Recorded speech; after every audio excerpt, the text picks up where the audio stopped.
Karoline Leavitt had just finished a grueling day at the White House when she received the notification. It was a tweet from Seth Meyers, the host of Late Night with Seth Meyers. The tweet read, "Breaking, White House Press Secretary Karoline Leavitt proves she can't handle the heat in the White House kitchen. Watch as she does her best impression of an actual press secretary." The tweet was accompanied by a video of a spoof sketch from Meyers' show mocking her in a way that, to put it mildly, did not hold back. The sketch featured an actor dressed as Karoline attempting to answer questions from an imaginary press corps with a series of increasingly ridiculous responses. The audience laughed uproariously as the parody Karoline fumbled through answers, tripping over her words and trying to defend absurd statements made by the president. The mock press conference became a comedic highlight of the show, drawing hundreds of thousands of views within hours. For most people, such public mockery would have been enough to send them into a spiraling meltdown. But Karoline Leavitt wasn't most people. She had grown up in a world where strong, resilient women in power positions were often ridiculed by the media, and she had learned to rise above it. Still, the video rubbed her the wrong way. It wasn't just the mockery, it was the fact that Seth Meyers had chosen her as his target. She knew it was all in good fun for late-night comedy, but there was something deeply personal about it. She had worked too hard to get where she was to let someone like Meyers, who often portrayed himself as the voice of reason, treat her like a punchline. As the night wore on, she mulled over how to respond. The more she thought about it, the more it became clear that this wasn't just a moment to defend herself, it was an opportunity to fight back. Karoline was known for her quick wit, her sharp tongue, and her ability to stand her ground. She had worked in the fast-paced world of politics long enough to know that you never let an insult go unanswered. The next day, she would address this head-on. The following morning, Karoline woke up early, fully intending to take the situation into her own hands. Her first move was to tweet her response, directly addressing Seth Meyers and the video he had posted. Her tweet read, "It's funny to see how some people think mocking someone is the best way to make a point. But here's the truth, my job isn't to entertain people with jokes, it's to serve the American people. Seth, if you want to do better, try asking the tough questions instead of making fun of someone trying to make a difference. #GetSerious #Press Secretary Goals." She hit send, then sat back to watch the reactions pour in.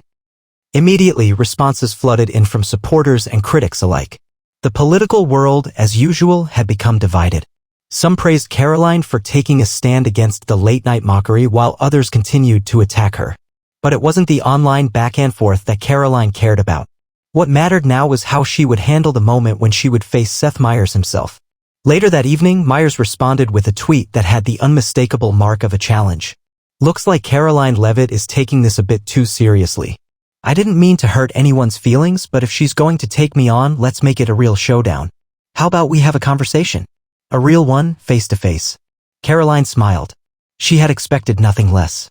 Meyers, who had been so quick to mock her from the comfort of his desk, was now issuing an invitation to go toe-to-toe with him. She knew this was her moment. This was no longer about a spoof, this was about proving herself, her intellect, her professionalism, and her ability to stand her ground in the face of criticism. Without hesitation, Karoline accepted the challenge. She tweeted, "You've got it, Seth.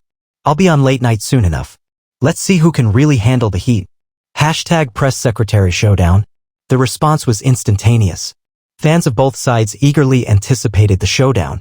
News outlets picked up the story, and soon the entire political media landscape was buzzing. Seth Meyers had poked fun at a powerful political figure, and now he was about to face her in a live interview that would leave nothing to the imagination. As the day of the show approached, Karoline prepared herself. This was going to be more than just a simple back-and-forth. She knew that Seth would come prepared, armed with his sharp humor and biting commentary. But Karoline wasn't worried.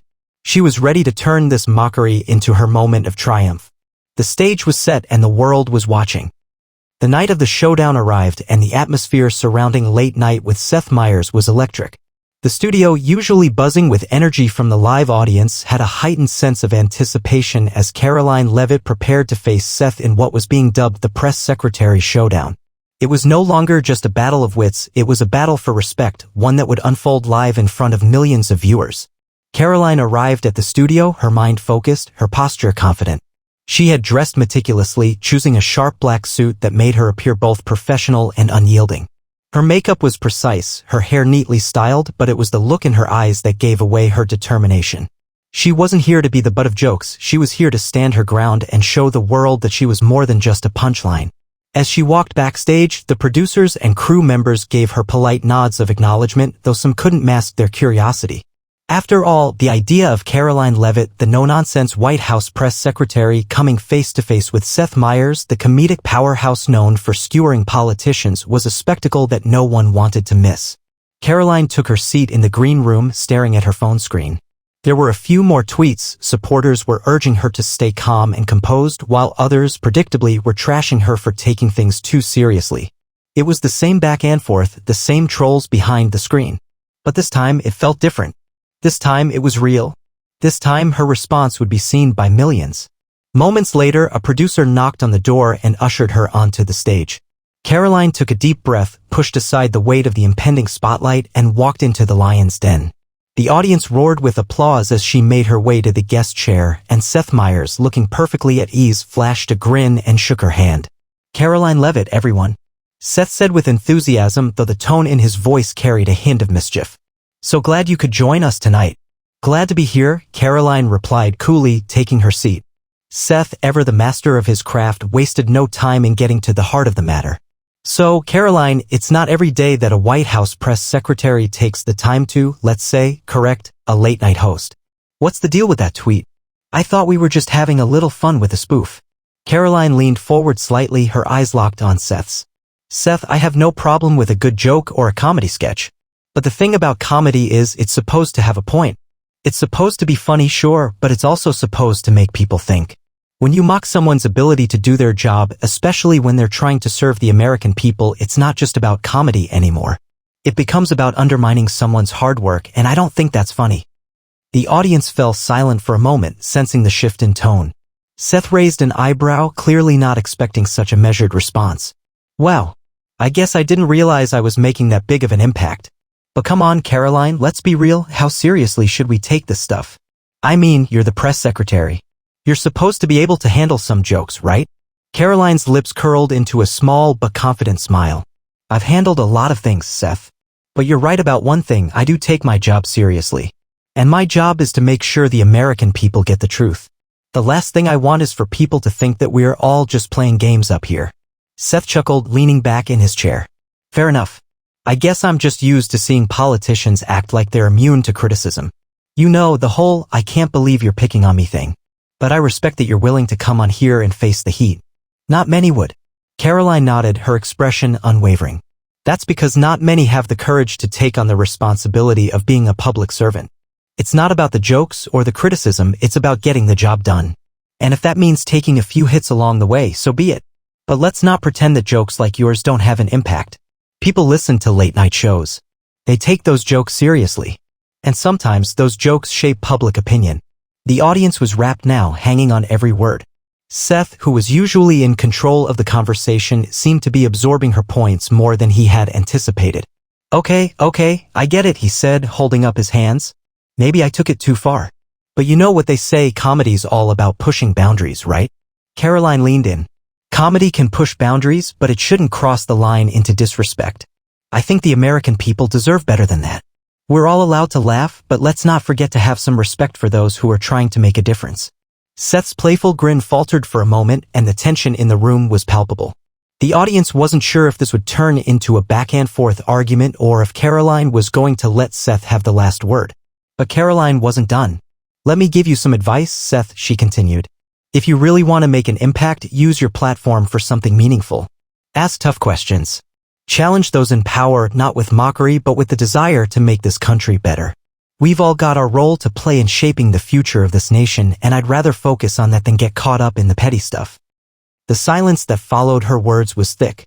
Seth sat back, slightly stunned, and the audience remained still. For a moment, it felt as though Karoline had just shifted the narrative in a way that Seth wasn't ready for. The late-night host had built a reputation on tearing down politicians, but here was someone who had stood her ground in a way he didn't expect. Seth broke the silence with a genuine laugh. Okay, I think I'm convinced, Karoline. You've definitely shown me something tonight. And who knows, maybe I'll tone down the jokes, at least for you." Karoline smiled, the battle won in a way that wasn't about mockery but about showing strength and conviction. "I appreciate that, Seth. But let's be real. If you want to make jokes, make them about the issues that matter. That's the kind of comedy I can get behind." The audience erupted into applause. Seth gave a dramatic bow. "Well played, Karoline. Well played." The next few days after the live interview were nothing short of a whirlwind. Karoline Leavitt had done something no one expected. She turned the tables on Seth Meyers. The interview, which was supposed to be a light-hearted sparring match between a comedian and a politician, had ended up becoming a masterclass in composure and conviction. Karoline had not only handled the late-night host with grace but also shifted the narrative. The media buzzed with headlines like, "Karoline Leavitt stands her ground with Seth Meyers and press secretary takes on late-night host comes out on top." Karoline, however, wasn't letting the victory go to her head. She knew the battle wasn't over. In the world of politics and media, a single appearance, even a successful one, was just another chapter in an ongoing narrative. The mockery would continue. The jokes would keep coming. But now she had proven to the world that she wasn't someone who could be easily dismissed. The morning after the interview, Karoline received a flood of messages. Supporters from across the political spectrum congratulated her on holding her own against Meyers, while others, including some inside the White House, were more cautious in their praise. "Well done," one message read from an anonymous staff member, "but be careful with how much you engage with media that doesn't have the same intentions as you." Karoline didn't need the warning. She had learned the hard way to navigate the cutthroat world of media, and this time it was clear she was on top. But the real shock came in the form of Seth Meyers himself. A few days later, Karoline received an unexpected email from the late-night team. Seth had requested a follow-up interview. "I owe you an apology," the email read. "You were right about everything I said on air. It wasn't about respect. It was about pushing boundaries. But sometimes those boundaries can get lost in the noise. I'd like to have you back on the show. This time, let's do it right." Karoline was surprised. She hadn't expected Seth to reach out, especially after what had been a very public, very heated exchange. She took a moment to think about it. It would be easy to dismiss the invitation and move on. But then she realized this was another opportunity, another chance to show the world who she really was, not just as a press secretary, but as someone who could stand by her principles even when the cameras weren't rolling. Without hesitation, Karoline agreed. She wrote back, "I appreciate your apology, Seth. I think it's important for us to have a real conversation, one that can help set the record straight. Let's do it." The second appearance on Late Night was scheduled for the following week, and the buzz surrounding it was palpable. This time, the interview was framed as a reconciliation, a way for both Karoline and Seth to bridge the gap between comedy and politics. The media outlets eagerly awaited what would happen next. When Karoline arrived at the studio once again, there was a noticeable shift in the air. The set felt different, less combative, more welcoming. She was no longer just the target of a late-night host's jokes. She was a guest, invited back for a thoughtful, no-holds-barred discussion. Seth greeted her backstage with a warm handshake, no hint of mockery in his eyes this time. "Karoline, I want to thank you for coming back," Seth said. "I think our first conversation was a little more intense than I expected. But I've had some time to reflect, and I want to make it right." Karoline smiled, her eyes sharp. "I appreciate that, Seth. But let's be clear, it wasn't about making it right. It was about having a real conversation. And that's what we're here to do tonight." The live audience erupted into applause, signaling the start of what promised to be a very different type of interview.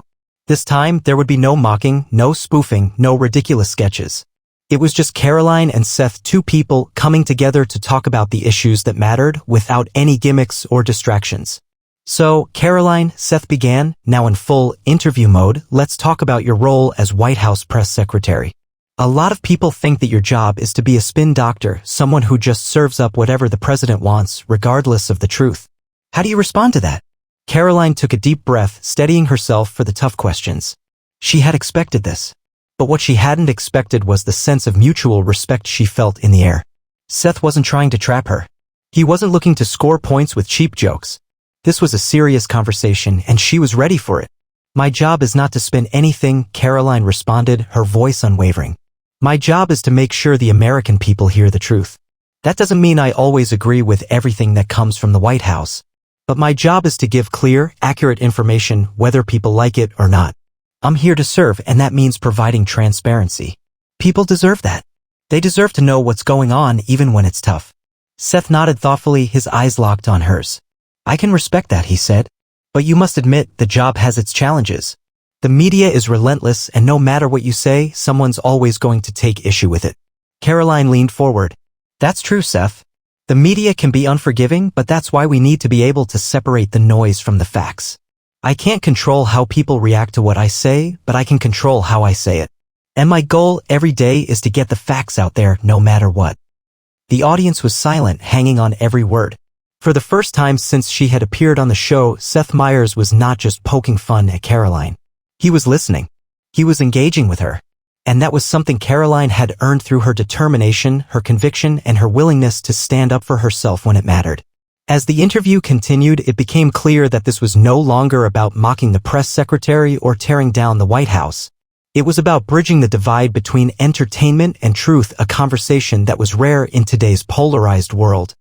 The second appearance on Late Night with Seth Meyers marked a turning point in how Karoline Leavitt was perceived by the American public and, perhaps more crucially, by her peers in the media. The tone had completely shifted, and this time it wasn't just Karoline doing the talking. Seth Meyers was actually listening.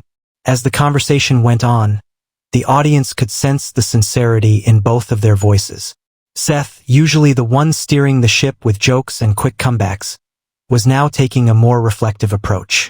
He even found himself nodding in agreement with Karoline's points about the role of the press and the importance of truth in political discourse. It was an interesting dynamic, one that no one had anticipated. Karoline had done something many thought impossible. She had transformed the tables into her own. She wasn't just sitting there waiting to be ridiculed. She was actively leading the conversation. The narrative had shifted from Karoline defending herself against Seth's jokes to a more profound discussion on the challenges of political communication in today's climate. "You know, Karoline," Seth said, his tone more serious now, "I have to admit, I underestimated the pressure you must be under. You're in the line of fire every day, and it can't be easy trying to balance the truth with the demands of the job. So how do you manage to stay so composed?" Karoline smiled, a genuine, almost tired smile. "It's not always easy, Seth, but I've learned that you can't let the noise get to you. I've worked with some of the most talented people, both in the White House and in the media. We all have one thing in common. We want to make this country better. But we can't do that if we're bogged down by distractions. The most important thing is to stay focused on the truth." Seth leaned in, clearly intrigued. "But don't you ever feel like the truth gets lost in all of the spin? Especially with how fast things move in the media? How do you keep up?" Karoline paused for a moment, the question hitting a deeper nerve. She had faced these challenges every day, balancing the speed of the news cycle, trying to communicate in a way that people would trust, and dealing with the relentless pressure to perform. But she had a philosophy that kept her grounded. "You can't control the speed of the news cycle, Seth," she explained. "But you can control your own narrative. It's about setting the record straight when it gets distorted, taking responsibility for what you can, and making sure you're always telling the truth, even when it's uncomfortable." Seth raised an eyebrow, clearly impressed. "So, let me ask you this. When you look back at your first appearance on the show, what do you think? Was I too harsh? Was I out of line?" Karoline took a deep breath, weighing her words carefully. She knew this was another opportunity not just to reflect on her past actions, but to show the maturity she had gained from the experience. "I think the first time around, there was a lot of tension, and maybe it was a little more heated than either of us anticipated. But I'm not here to hold grudges, Seth. I think you were doing what you do best, making people laugh, making people think. But we both know that sometimes humor crosses a line. And I think what's important is that we can have a conversation like this and still walk away respecting each other. It's about knowing when to laugh and when to take things seriously." Seth nodded thoughtfully. "I've always said that comedy should make you think, but it shouldn't tear people down. I get that now. And honestly, Karoline, I think you've earned my respect. I didn't expect this conversation to go the way it did, but I'm glad it did." The audience clapped, recognizing the shift in the atmosphere. What had started as a playful, even contentious appearance had turned into something much more meaningful. Karoline had not only proven her ability to handle tough situations, but she had also shown that she could engage in civil discourse even with someone who had previously ridiculed her. As the interview came to a close, Seth offered a genuine, appreciative smile. "Well, I think we've learned a lot tonight. And Karoline, I just want to say thank you for taking the time to come back. I think this is a conversation more people need to see, especially in today's world where the media often doesn't give us enough room to talk things through. It's refreshing to have you here." Karoline smiled back, her posture relaxed. "Thank you for having me, Seth. It's been a pleasure." The applause that followed was not the typical applause of a celebrity appearance. It was a genuine expression of admiration and respect from the audience who had witnessed something rare, an authentic conversation between two people with differing viewpoints, but mutual respect. And for Karoline, it was a moment of triumph, not just in how she handled Seth, but in how she had turned the narrative around and shown that the truth could be spoken even in the most difficult of circumstances. As Karoline left the set that night, she felt a sense of accomplishment she hadn't expected. It wasn't about defeating Seth or getting the last word in. It was about proving that she could be more than just a political figure. She could be a voice of reason in an age of chaos, and she could do it with integrity. The day after Karoline Leavitt's second appearance on Late Night with Seth Meyers, the media world was abuzz. Headlines flooded news sites, social media platforms, and even morning talk shows.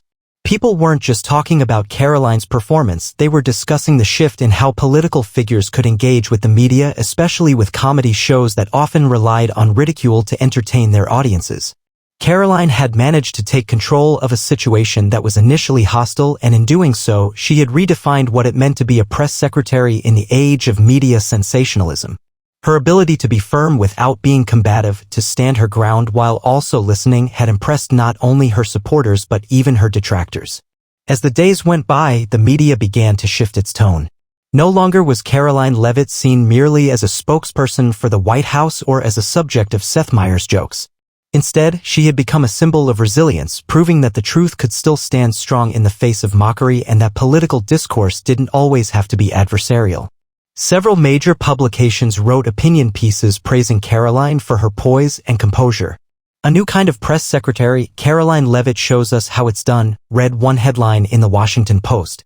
Even more surprising was the support she received from figures across the political spectrum. Both conservative and liberal commentators recognized the significance of her interview with Seth Meyers. "You've done something remarkable," a longtime political analyst said in an op-ed. "In a world where politicians are either too afraid to engage or too eager to score points, Karoline Leavitt did neither. She was there to speak her truth, and in doing so, she changed the game." Seth Meyers himself commented on the aftermath of their conversation. In a segment the following week, he admitted that he had misjudged Karoline during their first meeting.